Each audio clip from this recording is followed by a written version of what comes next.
This is FinTech Futures reporting from Finovate Fall, and I'm joined by Suvrat and Clay of Clarista. Gentlemen, thank you so much for taking the time out to speak to us today. Just to start off, can you give us an introduction to yourselves and your roles at Clarista? Suvrat, and we will start with you first. Yeah, sure. I'm the founder and CEO of Clarista. Thanks for having me.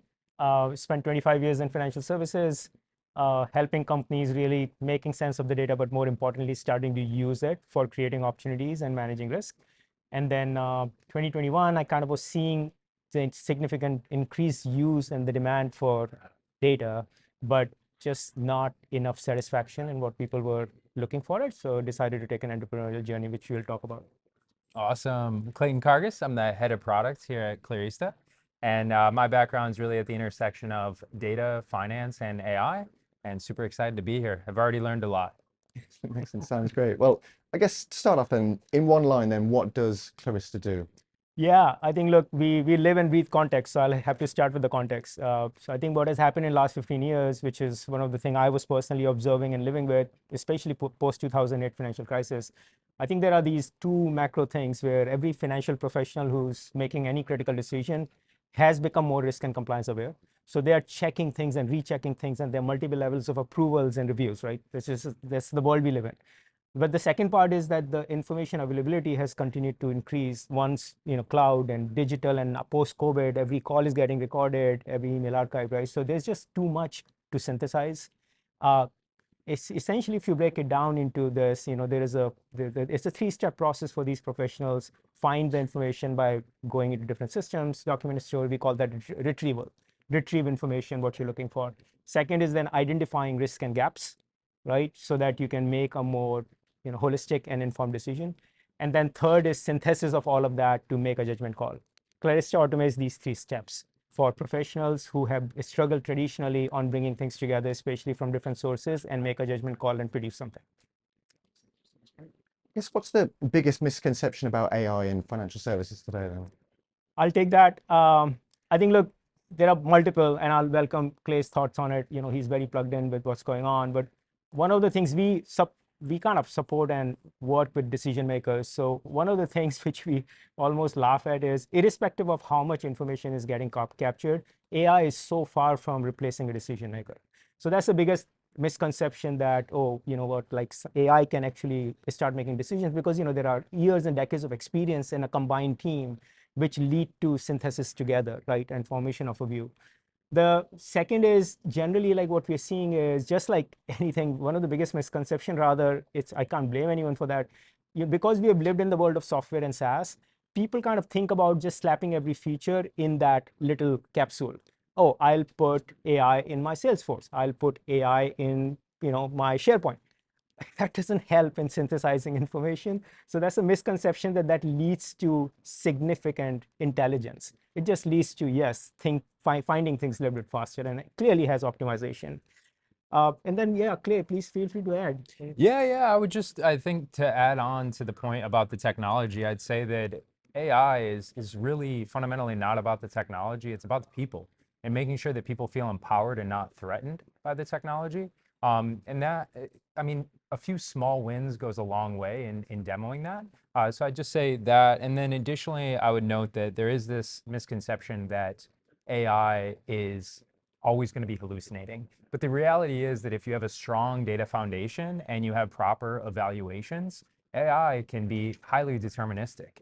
Although it is probabilistic at its heart, you can build systems that you can rely on and trust for high stakes decisions. Oh, yeah, good points. So where do AI projects in financial services most often break then? Yeah, so AI projects rarely fail on the demo stage. That part's easy to impress with. Oh, we know that. Scaling is the real challenge. When institutions try to move from pilot to production, Exactly. most systems break down, right? And it's because you're leaping from this messy, unstructured data to polished looking answers, but you have no evidence trail, no consistency, and no governance. The idea is that this ultimately results in answers that you can't trust and outputs that you can't adopt.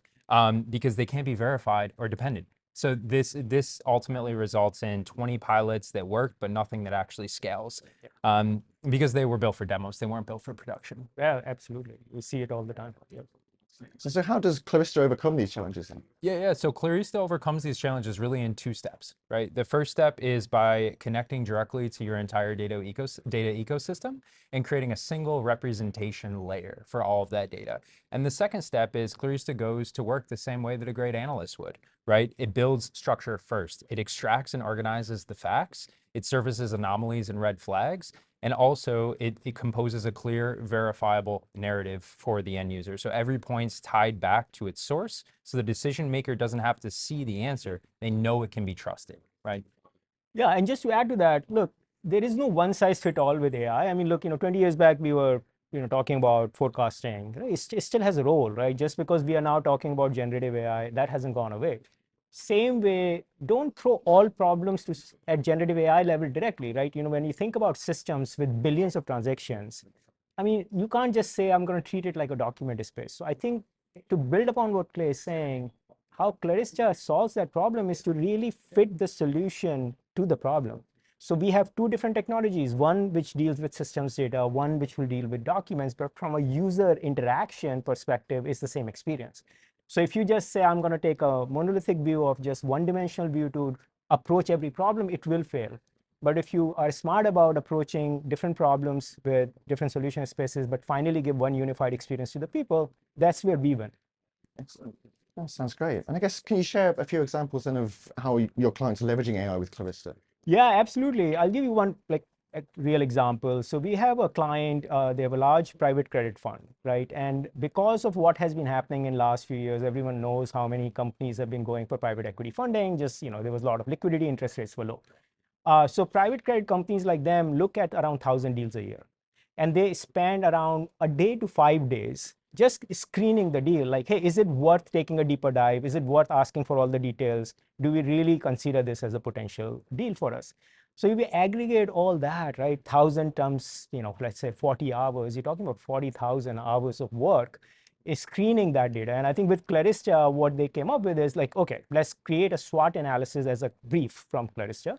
It automatically synthesizes all the documents. It even goes and looks for any public information on the board members of the company so that you can do high-level KYC check on who these people are, what their profiles are, and produces a very well summarized synopsis of what the company's strengths are, what are the threats, what are the risks.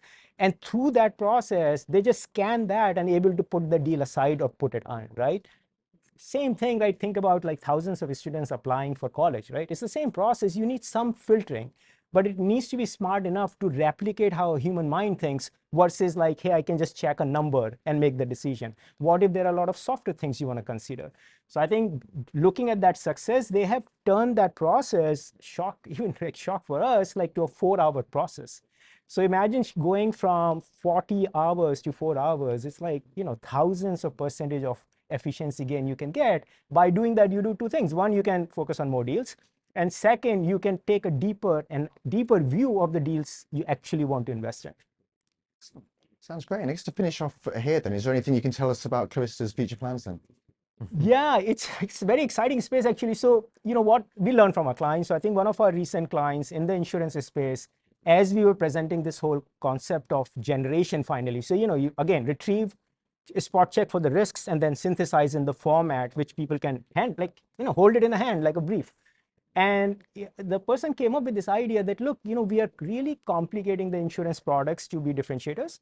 So they're wrapping all kinds of investment vehicles nowadays in insurance policies called VUL policies or variable annuity policies. And he said, look, it takes us to educate our sales team. It takes us, like roughly 6 months of preparation of videos and recording and then giving video training. Can you convert this brief into a podcast? I was like, wow, that's awesome. So we worked on it. We delivered that podcast. It's a 5 to 10 minute podcast, depending on how many segments you want in it. And I heard it for the first time. I was commuting and Clay sent that to me. I was blown away. It's outstanding. And that form factor of audio to synthesize is just so groundbreaking, right? It's very efficient. It's almost entertaining. You have to give it that. Text is boring and an inefficient way of consuming information. So we feel the video and audio taking a front stage in analysis.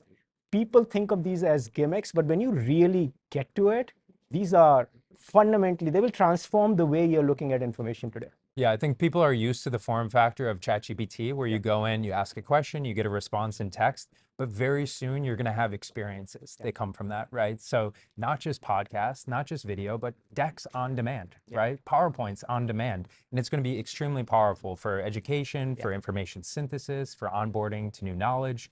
It's outstanding. Yeah, and we're very excited about, when clients take us, which they always have, push the envelope. The reason they work with us is because of the flexibility, right? And they tell us that look, I'm going to work with you guys because I want to drive innovation faster. Then they really do, right? So all the myths about, oh, companies move slow in financial services, wait till you find that champion and they will like push you. And I've done that quite a bit in my previous life. So I know how to identify these champions and then to work with them to enable them. Sounds great. Well, exciting times ahead. Gentlemen, thank you so much for speaking with us today. It's been a pleasure. Hope you enjoy the rest of the conference. Of course. Thank you. Thanks for having us. Thank you.